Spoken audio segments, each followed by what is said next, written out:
Well, hello there. It's Rob Schultz from Audacious Audio and AudaciousAudio.com, and I am pleased and excited to have with me today one of the true pioneers of the coaching industry, and not only a pioneer in the coaching industry, but an innovator who's really helping to take coaching into the 21st century. And of course, I'm talking about Milana Leshinsky, the author of Coaching Millions and the Coaching Millions System at CoachingMillions.com. Milana, I am excited to have you here on the interview today. Thank you, Rob. It's a pleasure to be here again. Now, because of your success, and because your success seemingly happened so quickly, it's real easy to forget that you once struggled with a lot of the same issues so many coaches out there are struggling with as well. What were the one or two things that really helped to turn your business around and do it so quickly?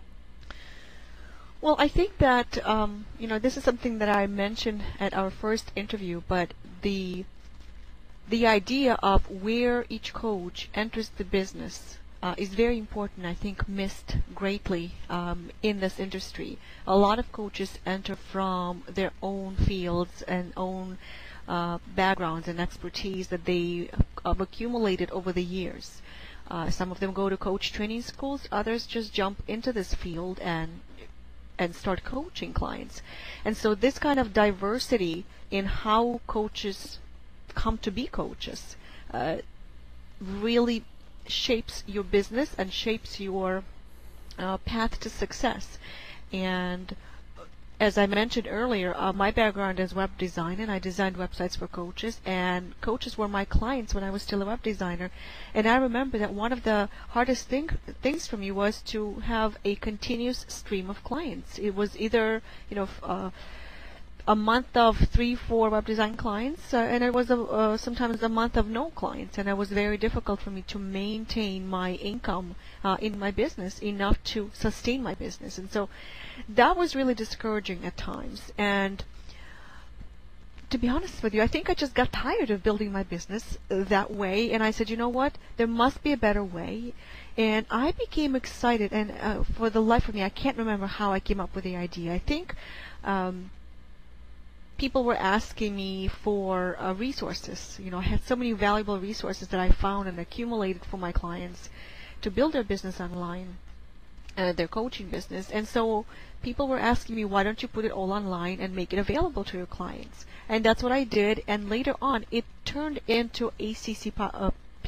Some people call it ACC POW. I say ACC POW, which stands for Association of Coaches and Consulting Professionals on the Web. And the entire concept was so simple but so innovative that it turned my entire business around. What I didn't realize that I was doing it subconsciously, is that I was creating a community for my ideal target audience, coaches. And people who were joining my membership site were actually coaches and people who wanted to do coaching and didn't know how to build their business online. Obviously, there was an ICF, there was Coachville, but no other organization or a website was teaching coaches how to build their business using online technology. And so that's what ACC POW tapped into. Again, I was totally unaware that I was doing all of that. I was simply building a community. And I think that was one of the biggest keys to me building a business fast. From that point on, everything just went, really fast. I felt like on a roller coaster of success at that point, because people were joining, people were looking to hire me as a coach. Of course, by that time, I was so busy with running ACC POW that I had very little time left for coaching individual clients. So I had to provide coaching through my website and resources and advice and through articles. But there was one other thing that happened to me as a result of starting ACC POW. What many people don't realize is that I was actually using ACC POW as a continued education resource for me, because I was interviewing people, I was asking for articles, I was reading those articles, I was listening to the interviews, and I was learning so many things myself. So it was more of an education for me than simply building a community or a membership website for my target audience.